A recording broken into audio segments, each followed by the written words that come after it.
Ал бұл шам, ал ғылымның шамын жағатын ол сендер боласыңдар. Біз өткен сабақта прогресс, бағылым. Ғылым дегеніміз білім, Альмира, арайлы. Экономикаға серпін береді, дұрыс айтасың. Ғылымды қалай түсінеміз? Болашақ, дұрыс, сауат.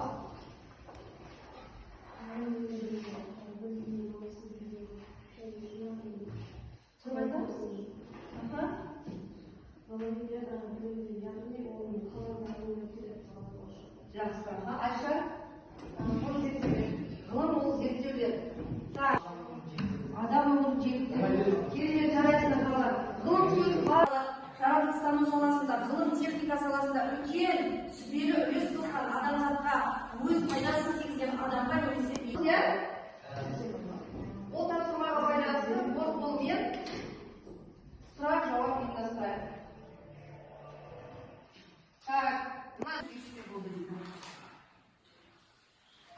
Димаш, көмектесеміз болмаса. Немесе басқа топтардан да жауап берсек болады.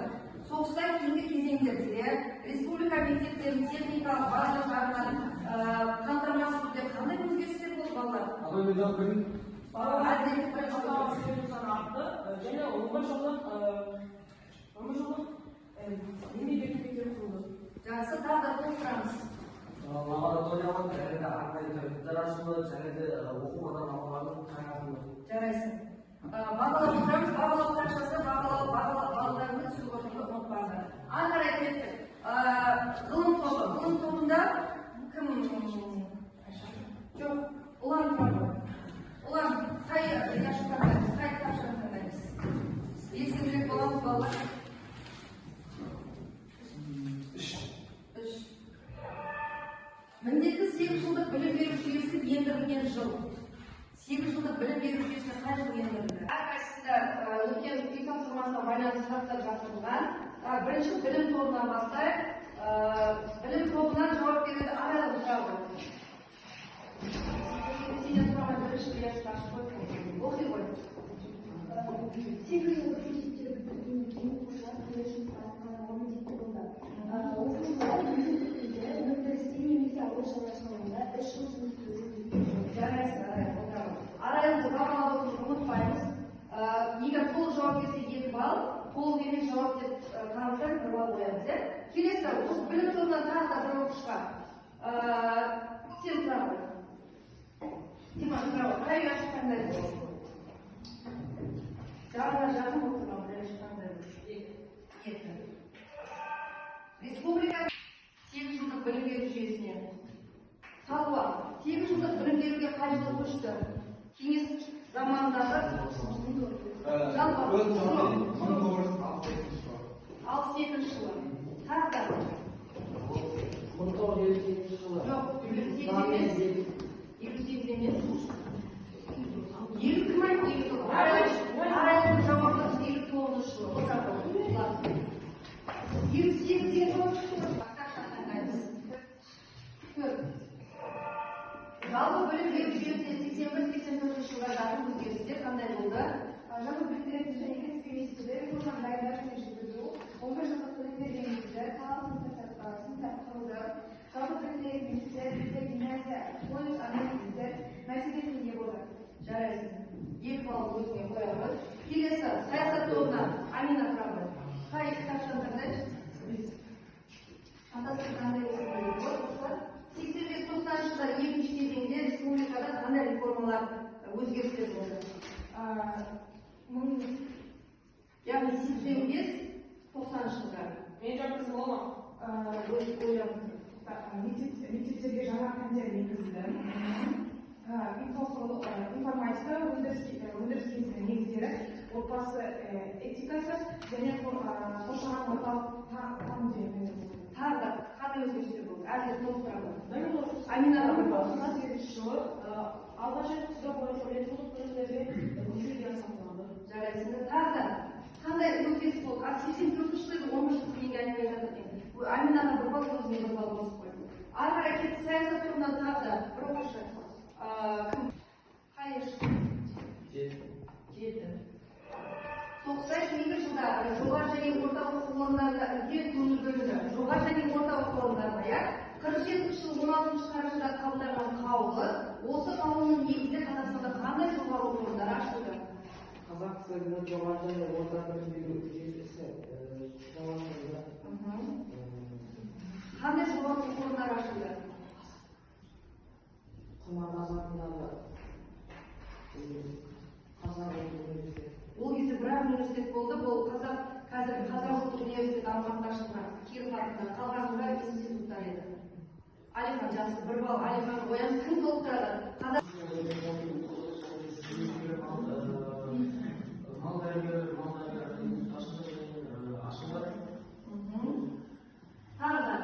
көп жоғары оқу орындары Алматыда ауылшаруашылық, Өскемен педагогикалық және жол құрылыс, Ақтөбеде медицина институттары ашылды. Жарайсың, өзіңізге тұрмақ. Соғыстан кейінгі жылдары жоғары және орта оқу орындарында қандай өзгерістер болды дейді? Қандай өзгерістер? Балалар мектептен қамтамасыз ету саны артты, 10 жыл техникалық мектепте оқу және ол мектептерге 3 жылдық өндіріс және ауыл шаруашылық жұмыстарға қатысуға міндеттісің, жарайсың, өзіңе 2 балл. Бір қаулы қабылданған жыл. 1980 мектеппен 20 ғасырдың 40-80 жылдары білім беру ісі соғыстан кейін ары қарай дамып қолға алынып, жаңадан мектептер ашылып, педагогтардың саны көбейіп, жоғары оқу орындары ашылып, 8 жылдық білім беру саласы, одан кейін 11 жылдыққа көшіп, 88 жыл 12 жылдыққа білім беруге көшу кезінде, жалпы білесіңдер 88 жылдардан кейін КСРО шайқалып, ол идея қолға алынбай қалды. Ал бүгінгі сабағымыз балалар, бүгінгі жаңа сабағымыздың тақырыбына байланысты сайтта ашып қойдық қой. Мынандай бір лентамен басталып келіп тұр, мына лентадан не көріп тұрмыз? Неделиктің кестесі, ары қарай химия лабораториясы, сосын жасушалар, биология, бактериялар, мынау география, мынау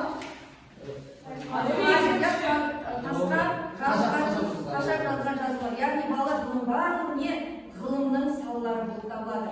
Бүгінгі сабағымыз балалар 20 ғасырдың 40-80 жылдарындағы қазақ КСР кезеңіндегі ғылымның дамуына тоқталады екенбіз. Яғни тақырыбымыз міне ғылымды дамытудағы Қазақстан ғалымдарының жеткен жетістіктеріне тоқталамыз. Зерттеу сұрамыз 20 ғасырдың 2-ші жартысында ғылымның қай салалары көбірек дамыды, оқу мақсаты. Балалар, жалпы қазіргі күнде әлі күнге дейін мына ғимарат Алматы қаласындағы дәл осындай өзгермеген бұл ғимарат ғылым академиясының ғимараты болып табылады. Әлі күнге дейін бүкіл Қазақстанда ғылым осы жаңағы ғимаратта мәселелер шешіліп, қолға алынып, зерттелінеді. Жалпы бұл ғимарат балалар соғыстан кейін кезеңде 1946 жылы КСРО-ның құрамындағы КСРО-ның ішіндегі қазақ КСР-інде ең алғаш болып құрылған ғылым академиясы болып табылады. 46 жыл құрылды. Ең алғашқы президенті Қаныш Имантайұлы Сәтбаев аталады. Қаныш Имантайұлы Сәтбаев білесіздер, геолог, ғалым, алгебра кітабының жаңағы жазушетін аймақтардан ғалымдарды тартып, оларды осы ғылым академиясының дамуына жаңағы жібергенге қосты деп отырмын. Енді ғылым академиясының құрамында балалар 50-ге сол кездің өзінде 50-ші жылдары 50-ге жуық ғылыми зерттеу мекемелері болды. Енді мына тұста екінші суретте қарап отырсаңдар, ғылым академиясының бірінші президенті Қаныш Имантайұлы Сәтбаев және оның қасында жұмыс бөлмесінде жаңа идеяларды талқылау сәті болып табылады. Қазақтан балалар сол кезде жалпы ғылым кеңес кезеңде өте қарқынды дамыды. Оның тағы да бір себебі бар. Оның себебі біздің Қазақстан білесіздер, Менделеев кестесіндегі барлық элементке толық бай еліміз. Осы табиғи байлықтарды зерттеу кезінде Қазақстандағы жаңағы көптеген түсті металл, қара металл бар, уран, молибден, вольфрам тағы да көптеген осындай металлдардың шығуына жүйесін жасауды мақсат етті. Бұл жүйе жердің құнарлылығын сақтап, ауыл шаруашылығын дамытуды, одан әрі жетілдіруге мүмкіндік береді.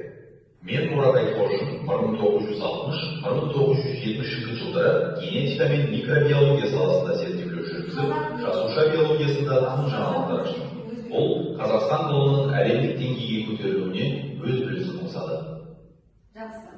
Балалар көріп қоя, кеңестік ғылым салаларда өте қарқынды дамып келе жатыр екен, себебі бұл салаларда жаңағы мемлекеттік қолдау көп екен. Яғни қаражат көп бөлінетін салалар осы салалар екен.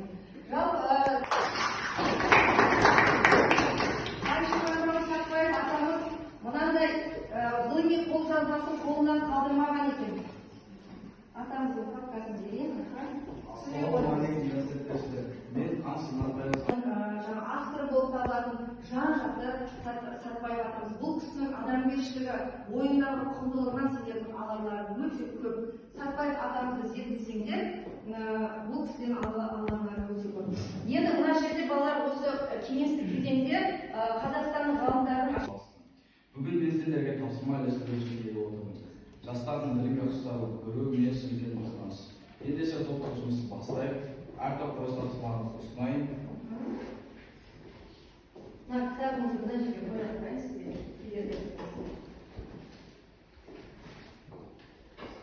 Саясат тобы қызыл галстук таққан оқушыларға тапсырмасын оқып бересіз ба?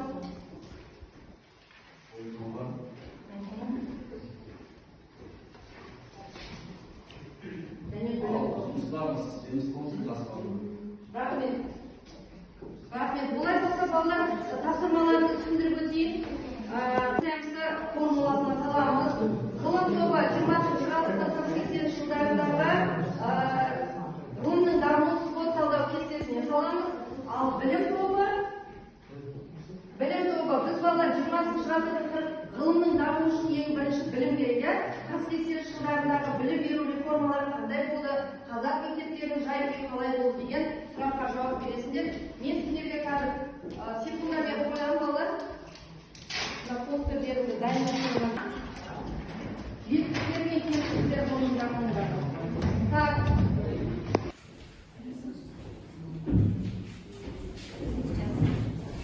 Сен 90% 11 жылдық, тек Назарбаев мектептері ғана 12 жылдық. Отызда айта кететін балалар әлемнің 70%-дан астам мемлекеттері 12 жылдық білім беруші. Тек СНГ елдері ғана 11 жылдық білім беру жүйесінде. Аралегінің күшті жағы Қазақ тілі мектептері саны артты, мектептер сақталды, педагогикалық кадрлар саны артты. Жақсы. Ал әлсіз жағы қандай болды? Қазақ тіліндегі мектептер кей өңірлерде жетіспеушілігі болады, мектептерде жабдықтар аз болады. Жақсы. Қорытынды қалай қорытындылаймыз? Қорытындылар кезде 20-шы ғасырдың 40-80-ші жылдардағы қазақ мектептері кеңінен білім беру реформалары жүргізілді, бірақ алайда материалдар базалары шектелуіне байланысты қазақ тіліндегі білім беру жүйесі толық шешілмей қалды. Сонымен балалар жалпы 20-шы ғасырда білім беру жүйесі жаңарды, иә? Біз Ресейдің отырар болған КСРО-ның құрамында 70 жыл болған кезде біз оларға орыстарға бір жағынан рахмет айтуымыз керек екен. Білім барлық жалпы халықтың барлығы сауаттандырды, ғылым жүйесін дамытты, ғылым мен білімді дамытты. Ал Африканың отарларына Европа елдерше, оның біреуіне жасаған жағы, осы жағы біз КСРО-ның құрамында кезіндегі күшті жағы болып табылады екен, сол естеріңде болсын. Жарайсыңдар, білім тобын 3 шапалақпен барлаймыз. 3-4. яғни 40-80 жылдардағы ғылым дамуындағы күшті жақтары мен әлсіз жақтары. Қазақ ксилология академиясының күшеюі. Құрылымы күшті жағы. Келесі. Сәтбаев, Шөкеев, Айтқожинов сияқты әлемдік деңгейлердің ғалымдардың танылуы, шығуы. Жаңа зертханалар мен институттардың ашылуы. Жарайсың, жақсы. Тағы да келесі ғылымның дамуының әлсіз жағы, Оған идеологиялық қысымшылығы, химиялық ғылыми салалар жүзеге шығады. Және де қаржыландыру тапшылығы, ауылдық және аймақтық зерттеулердің баяндалуы, ғылым мен өндіріс байланысының әлсіздігі, жаңалықтардың тұрмысқа баян енгізілуі. баяу енгізілген. Мүмкіндіктері қандай болыпты? Мүмкіндіктері жаңа ғылыми бағыттардың пайда болуы, техникалық, ядролық физика мен инженериясы, техникалық мамандар өсімі, жоғарғы инженер, биологиялық химик мамандардың өсуі, табиғи ресурстардың ғылыми зерттеуінің минералды қазбалардың ғылыми дәлелдеу жобасы жүрген болады. Қазіргі қырып жояды ядролық қарулардың күшеюі, экологияның нашарлауы, сумен жылыту басталуы және де ғылымдағы қиындықтар ақпараттың жарық болуы. Яғни бала 20-шы ғасырдың екінші жартысында ғылым жүйесінде техника мен медицина жүйесі жақсы дамығанымен қандай салалар баяу жұмыс ғылым тобын үш аппаратпен бағалаймыз, 3-4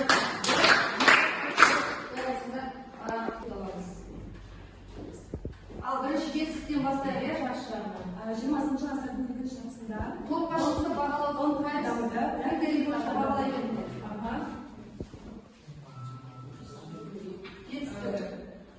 Биология саласына қарсы болды. Ол ғылым академиясын басқарды және жезқазған олимпиада болды. Қазақстан ғылым академиясының ең алғашқы президенті болды. Жасы Сәтбаев пен Мағжанның жетістіктері ары қарай. Биология және молекулалық шектеулер. Бұл салада Мұрат Айтқожин дүниежүзіне танылған ғалым болды.